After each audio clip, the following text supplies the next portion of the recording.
The following podcast contains spoilers for Delicatessen. You have been warned.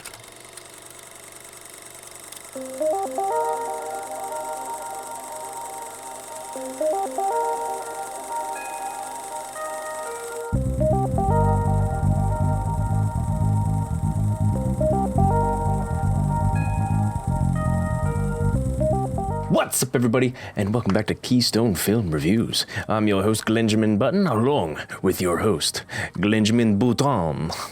I know I just realized I said my name twice, but I didn't mean to. I definitely meant to say, Miguel, me gusto. Yeah, it's we. How did I say? I don't know how to pronounce that in more of a French accent. French way? Miguel, me gusto. Bonsoir, Michel. Meanwhile, your name is in Spanish. Yeah. I don't know. Yeah, how you doing, Glenn? Hey, buddy. How are you doing? Oh, I'm doing fine. I'm neither French nor Spanish, but here we are. Literally the whitest breed of person you could find. Literally, all Scandinavian and English, really, and a little bit of German. I guess I am less white than you somehow. Which Germans are famously or infamously, if you will, white. Wait. So we're White. Literally everything I am is white. Okay. And, I got a little Native American in me, but I can't. I feel slight guilt every time I eat a burrito. Let's just say that.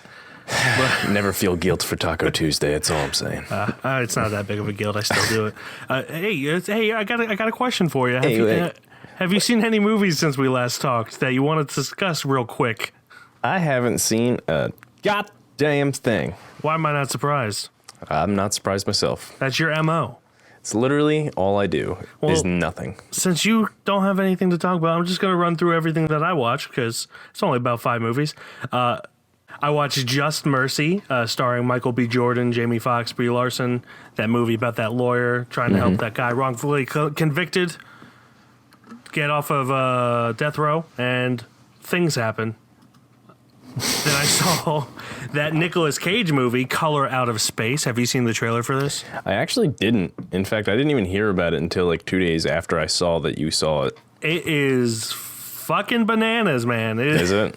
I expect nothing less from not only Nick Cage, but H.P. Lovecraft. Yeah, H.P. Lovecraft. Yeah, I mean, it's all like body horror shit. And I watched it with a coworker, and we were just like, we both really enjoyed it, but we were just kind of like talking about how fucking ridiculous it is the entire time. Yeah. But yeah, it's a good movie. I suggest checking it out if you get a chance. Absolutely. At the very least, it's a very visual masterpiece-ish kind of thing. But yeah. Then I watched The Death of Dick Long, which is quite possibly the greatest I was going to make a joke, but I just let it go. What's that? Somebody got my documentary out there? Damn it. Are you dead? I feel it. No, but it's a film by one half of the directors of Swiss Army Man, Daniel Scheinert. Of Dan and Dan fame? Of the Daniels. And yeah, it's all right. It's not as good as Swiss Army Man, but I still enjoyed it. It was really funny. Just rednecks trying to get away with a accidental murder kind of thing. And yeah, it's really funny. Then I saw Notorious, which is an Alfred Hitchcock, John. Alfred Hitchcock, always good. This one, yep. Not for a second there, I thought you were talking about Notorious B.I.G. No, Caitlin asked that too. She's like, didn't that come out like a few years ago? No, it did not. I mean, a movie called Notorious came out a few years ago, but actually it was 10 years ago. Jeez, time flies. Yeah, what is time? And then I saw Guy Ritchie's The Gentleman, which surprised the hell out of me. I had a lot of fun watching this one, and I think you would too, Glenn. I highly suggest you. Didn't know that even came out yet. Yeah, it came out this past Friday. It is. Isn't it incredible that I work in a movie theater? I know. You honestly make me ashamed to know you. I just fix things, Mike. No, but it's really Guy Ritchie kind of going back to his old style, which I really appreciate. Exactly is what he needed. Yeah, it is after all the flops he's had lately. Unfortunately, this will probably also be a flop, but like, it is really good. It's got a great cast. Yeah, it's got Matthew McConaughey, Charlie Hunnam, Henry Golding. Can I just say I love seeing Henry Golding not being the hot piece of ass in a rom-com. Like, for the longest time, it's just, oh, he's the guy, he's the hot British Asian man that just makes all the ladies swoon. And in this... And gentlemen. Yeah. And how was Colin Farrell in it, too? Colin Farrell's great in it. The entire cast is strong. There's not a weak one among them. Yeah. They all have like very defined characters, and yeah, it's a great movie. I highly suggest it to anyone who hasn't seen it. Well, now that I know, I probably will. Yeah, but that does it for the movies I saw this week. Glenn, I believe you had a piece of news you want to discuss. It's really our only piece of news. So, well, let's get to it. All right.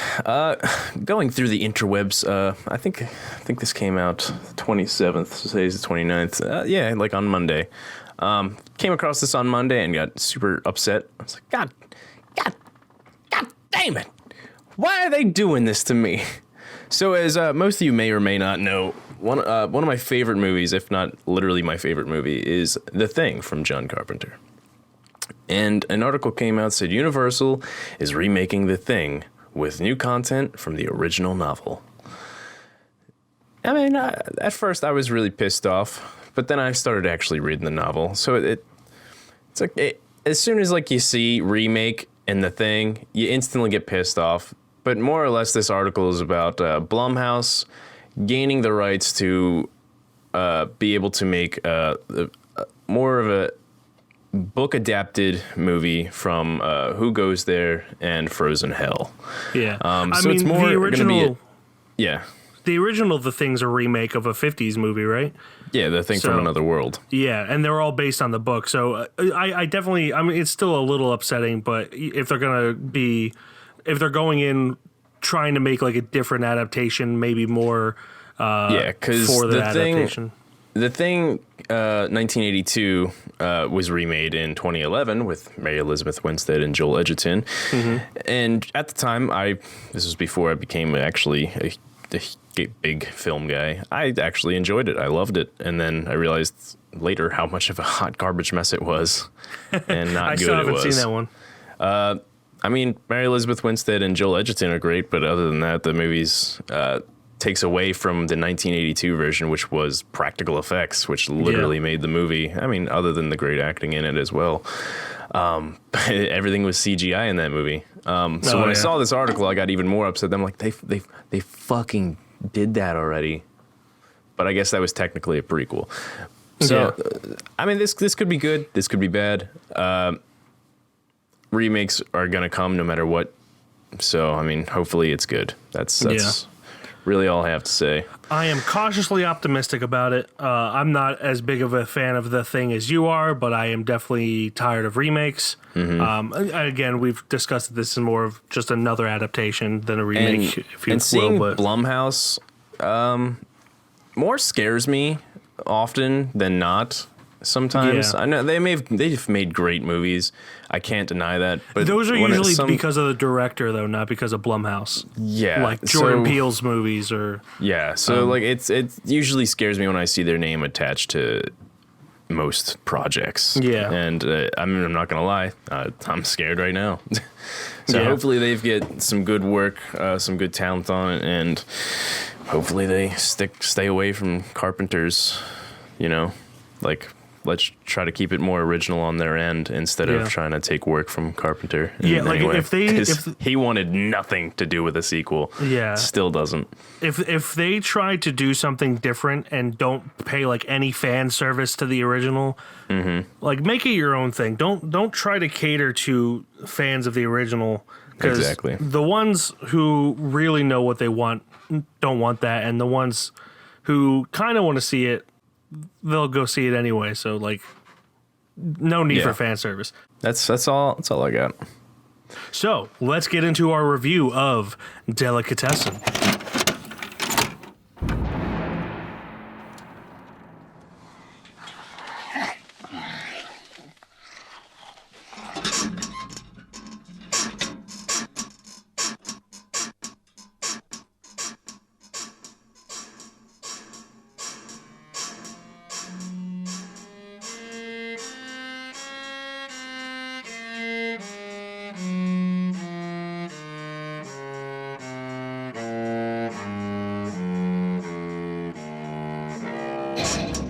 a post-apocalyptic surrealist black comedy about the landlord of an apartment building who occasionally prepares a delicacy for his odd tenants. That is Delicatessen, written and directed by Marco Caro and Jean-Pierre Jeunet. It is starring Dominique Pignon, Marie-Laure Denon, Jean-Claude Dreyfus, and Karen Viard. I probably butchered those names. Just say it sounded good, at least. Yeah, I tried to put a little of that peanut butter. A little bit of that stank on it. Donne. And all of French Canadian. There we go. And France is tuned out. I apologize if I offended anyone. I'm mainly making fun of myself and not you guys. But yeah, this is a French film from 1991. It's won many awards. It's brought up. It kind of has a little bit of a cult following, which is kind of what I wanted to watch it. A lot of my film friends have been like, "Hey, have you seen Delicatessen? You should watch Delicatessen." And it's been one of those movies that I put off for a long while. So I wanted to check it out, and I saw that it was on Amazon Prime, so I checked it out. All right. Yeah, here we are. And you're making me check it out as well. I made you check it out. And speaking of which, what did you think? First reactions, Glenn. This is actually perfect that you would ask such a question on this podcast. What did I think? Have you ever seen a movie, right? Okay. I have seen the movie, yes. Okay, cool. That was a 90s movie trailer personified into a whole movie. Yes, I have. That is Delicatessen to a T, and it is hilarious for it. It took me a minute to actually get into the movie. I'm not gonna lie, but overall, I think I really enjoyed it and how more or less batshit it was hilarious. Just all the things going on in it. Yeah, I thought it was really funny. All the actors were great. The dad, the butcher, is such a caricature of a human being. Just the faces he would make and the way he would act and stuff. Yeah, I thought he was. That's actor Jean-Claude Dreyfus. Yeah. No relation to Richard Dreyfuss, as far as I am aware of. But yeah, he was great. He definitely is. He was the one that I was referring to that just looks French. Yeah. And you weren't lying. They all look real French. Yeah, specifically Jean-Claude Dreyfus and Dominique Pignon, who plays the main character. They're so incredibly French, and that's not like a knock on them. I mean, most French people are good looking. But like, you see cartoons like Looney Tunes cartoons that take place in France, and they're caricatures of what French people look like, and it is these people. Obviously, these people look more realistic than cartoons, so I'm not saying that they look like cartoons, but like they are French people personified in my opinion. Yeah. And that could be like a subconscious thing. Like they're both pretty famous French actors as far as, over here. Like Dominique Pignon was in Alien Resurrection. He was in Amelie. And then Jean-Claude Dreyfus, he was in Fitzcarraldo and A Very Long Engagement. Like movies that have come over here. But yeah, the thing that I love most about this is in such a bleak plot. It's essentially about this butcher who owns an apartment building who hires maintenance people to kill them to feed his starving tenants. As a maintenance guy, this scared the shit out of me. That's what Pete's got you in for. But it finds humor in like the weirdest ways. Like there's two scenes in particular I'm thinking of, both involving bed springs. The first one is a couple having sex, and people start like hear the bed springs going and start doing things to the tempo of the bed springs, which again is a very French thing. Beating rugs beating rugs, playing cello, like painting the ceiling, and then later on when the maintenance guy is trying to fix said bed spring. He's trying to figure out which bed spring's the squeaky one, and there's this TV show playing that's playing like a song, and he starts like bouncing to the beat along with the person whose bed it is.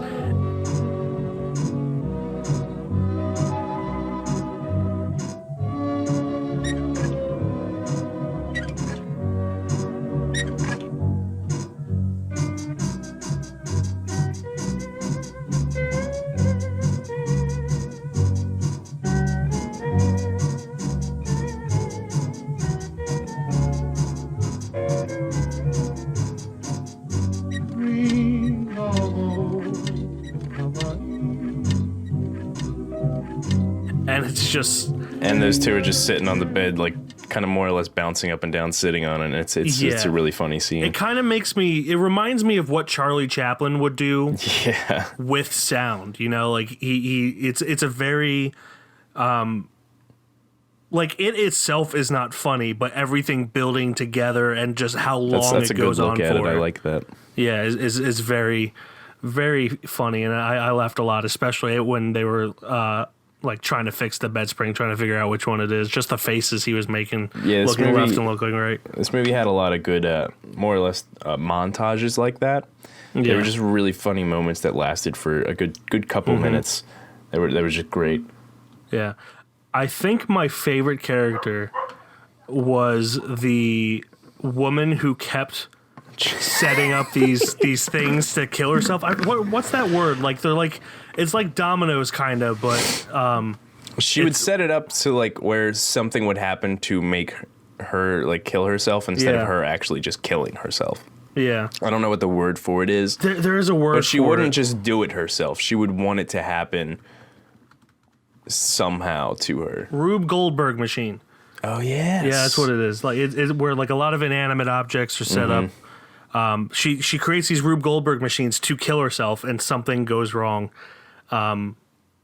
Like something so little as the power goes out right when a lamp is about to fall in the bath she made for herself, and it's just so funny because like I don't know, it's just bleak and dark, but the way it's edited is just hilarious. The whole thing at the is like she's being like fake haunted by ghosts. Like somebody's fucking with her through the pipes and like making it seem like there's a ghost that's trying to tell her to kill herself. Yeah. And she keeps... Which is fucked up, but it's funny. It's absolutely fucked up. So she's setting up these ways not to like legitimately do it herself, but find like a Rube Goldberg machine to kill her. And then at the end of the movie, she's got like 7 different ways at once to kill herself. Yeah, like she's taking pills. She's gonna hang herself. She's got a shotgun pointed at her. I think she's got Molotov cocktail when the gas in the oven is running. And holy shit! None of it works. It's really dark humor, but it was just really funny. Yeah. To see it not actually play out in her own way. Yeah, definitely. And I just loved just the performances in this movie and how over the top everything was, but it fit the world so well that it didn't feel like they were chewing the scenery. It just kind of felt like these are these people in this post-apocalyptic world where you can't even, there's so much pollution you can't even see like 20 feet away from your current position. And it's just creepy and funny and dark and wonderful. I loved like everything about it. Like I really don't have any complaints that I can think of right now about it. Yeah, like I said, it took me a little bit to get into it, like actually sit down and enjoy it.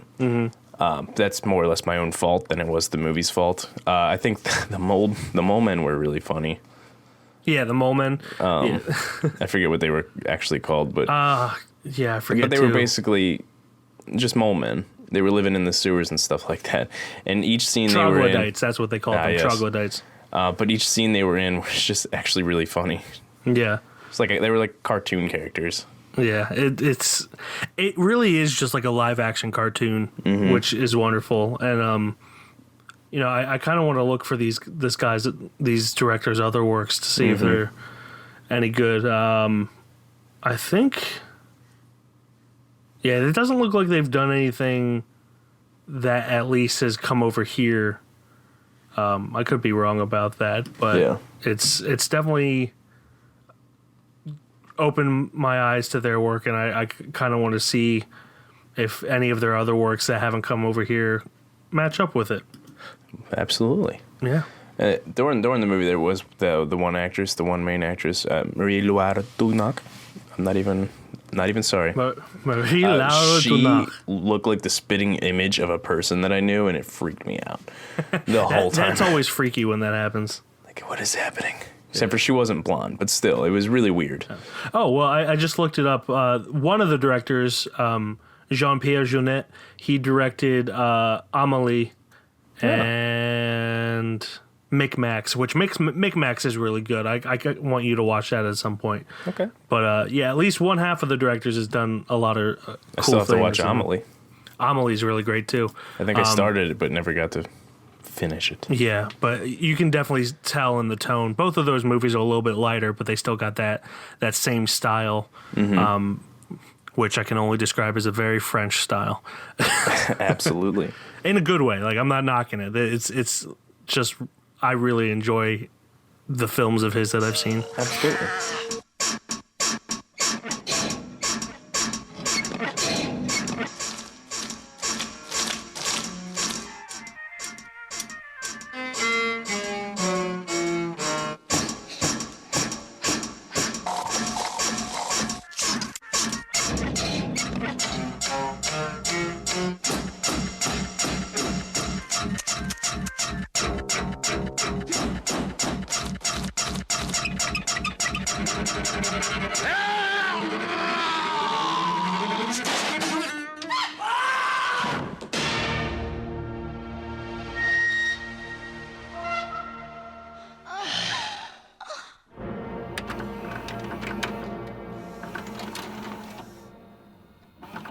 Let's move on to Le Jugement, also known as The Judgment. Here we go. And now they're all gone. After we discuss movies, we decide whether or not they make it onto the KFR shelf. It must go on by unanimous decision. That means the two of us must agree. If it goes on the KFR shelf and becomes a ever wanted shelf boy, ever needed, ever, I don't know. I forget the word I was going to use. Everlasting. Everlasting shelf boy. Oh, that actually sounds great. Everlasting shelf boy. So I love this movie. I really have no complaints about it. It exceeded my expectations as to what it was going to be, just from how my friends explained it to me. They did a good job of not overhyping it, but telling me that I should have urgency in watching it, which I absolutely did not have urgency in watching it, but I kind of wish I did. So I'm going to say yes, it deserves to be on the KFR shelf and be a shelf boy. I'll take this movie with a croissant and put it on the shelf, boys. A croissant? A croissant. Yes. So Delicatessen makes it onto the KFR shelf after 3 episodes without a shelf, I believe. I believe, yeah. Something like that. A long streak for no reason. But yeah, we got us a shelf boy. That brings us to plugs, which I incorrectly say Glenn goes first here. I believe I go first since this is my episode. So my plug for this week is going to be a featurette on the making of 1917. Most of you, if you've been to a Regal theater in the past 3 months, have seen the shortened version of this. The shortened version's like 2-3 minutes. This one is a whopping 12 minutes long on, I believe it's on many different channels. So if you just type in 1917 featurette and get the one that's like 11 minutes, 53 seconds long, I'm currently looking at it on Entertainment One UK, but it is just a long featurette, kind of goes into more depth about how they did it than was shown in Regal cinemas. After finishing the last Bond movie, I wanted to try and find something that I've never done before. And I kept reading scripts and there was nothing that I wanted to do. And eventually my agent and Pippa, who's producing this movie, said, why don't you just write your own script? And I made a lot of fuss about, I don't write, They said, just try. This film is very much Sam's passion project. It's a thing that he had in his mind for a number of years and was just looking for a way to get the chance to make it. But it is a fascinating documentary, or behind the scenes featurette. You know how upset I was when I found out they finally put that in IMAX? Because I didn't see it in IMAX. I kind of want to go see it in IMAX. I feel like I really appreciated 1917. Yeah. I was a little disappointed that the story wasn't. As a technical movie, technically, it's phenomenal. Yeah. Story-wise, it's good. It's just it's things you've seen before. Yeah. But this featurette really puts into perspective, especially the set design. Yeah. Because there was a part where they showed the set design, and it blew my goddamn mind, Glenn. I cannot tell you. Technical it blew my mind. I don't use that word lightly. Technical spectacle. Technical spectacle. So yeah, that is the 1917 featurette on YouTube. The one I'm looking at is Entertainment One UK, but I'm sure if you just type it in, you can find it anywhere. Just make sure you watch it. All right. Well, for me, mine's going to segue kind of nicely, but I don't know if you've ever heard of him or not. His name was Mystery Guitar Man on YouTube. If you go through his videos, he has obviously a clear understanding of great music, and he works very, very, very, very hard on his videos for YouTube. And yeah, I suggest everybody go check those out. He's got some really good ones. They've got over 6,000 instruments. Let's play.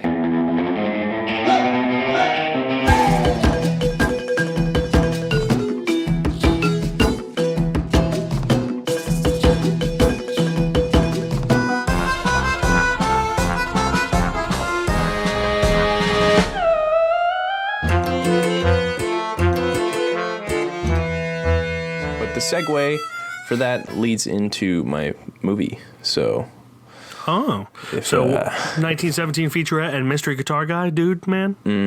Mystery Guitar Man. So, what is your pick for us to watch next week, Glenn? All right. So, this movie came out in 2019, so I'm kind of upset, but I don't care.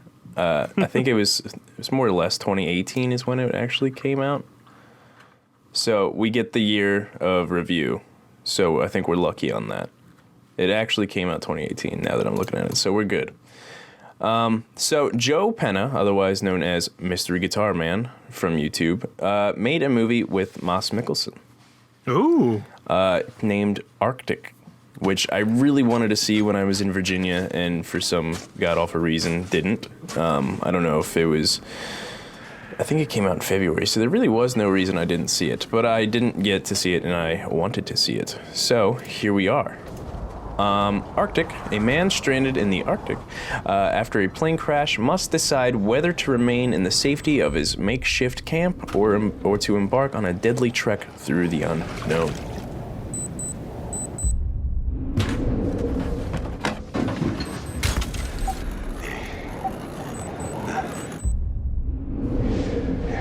Squeeze like this, squeeze. Yeah, that's good. That's fine.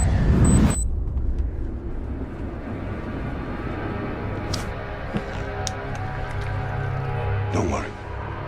It'll be here tomorrow. Or the day after tomorrow. Don't worry.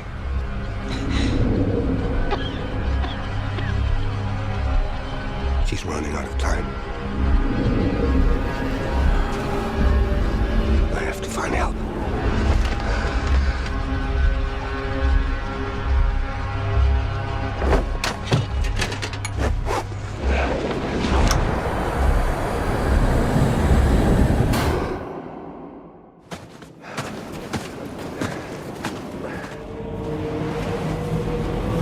Obviously, when I saw Mads Mikkelsen, why do I keep changing his name? It's so weird. Obviously, I was on board, and then I realized who the director was. I just saw the name Joe Penna, and I was like, that name sounds really stupid familiar. And on YouTube, it was Mr. Guitar Man. So I was like, holy shit, what has he been doing the last several years? And obviously, here it is. Yeah. He literally had a Reddit thread where he was answering questions, and people were asking the same question, like, what were you doing the last few years? He's like, just trying to make this goddamn movie. Yeah, really. People don't realize how long it takes to make movies. Yeah. I just saw an article. Ben Zeitlin, who directed Beasts of the Southern Wild, hasn't made a movie since then. And he has a movie coming out called Wendy this year. And there's a video that I plan on watching after this called, it said, why did it take Wendy 8 years to be made? Yeah, people really don't realize how long it can take to get a movie off the ground. Yeah, he was really trying to make this movie, and obviously it finally did. That's kind of awesome. I like it when people, like when Bo Burnham made 8th Grade, I was totally on board for that. I don't think anyone will be as successful at it as Bo Burnham was, but yeah. I'm excited to see this. Yeah, I mean, I don't know how it actually turned out. I'm trying not to actually look at the ratings here, but it was one that I really wanted to see, and obviously Moss is always great, and pretty much he really seems to be, I'm not going to say the only person in it, but obviously he's stranded in the Arctic, so Yeah, there's not going to be definitely. many people. So where can we watch that again? That is going to be on Amazon Prime. I feel like we haven't showed enough love to Prime. I think we mainly go to Netflix, so I tried to. I've been feeling Amazon Prime a lot lately. Yeah. They got some good stuff on there. So I've been trying to mingle my way over there. Yeah. Arctic is available on Amazon Prime. That is our movie assignment for next week. As always, you can follow us on Instagram, Keystone_film_review, Facebook, Keystone Film Review. On Twitter, we are Keystone_film. We have our website, www.keystonefilmreview.com. On Letterboxd, I am Mike KFR. And I am Glenn KFR. And I promise that is all the social media things we have. I know it's a lot, but Hopefully. yeah. So as always, enjoy your movie watching, and we'll talk to you next week. What's goodbye in French? Bon, au revoir. Bonsoir. I'll let you stick to that. Auf everybody. Wiedersehen. Bye.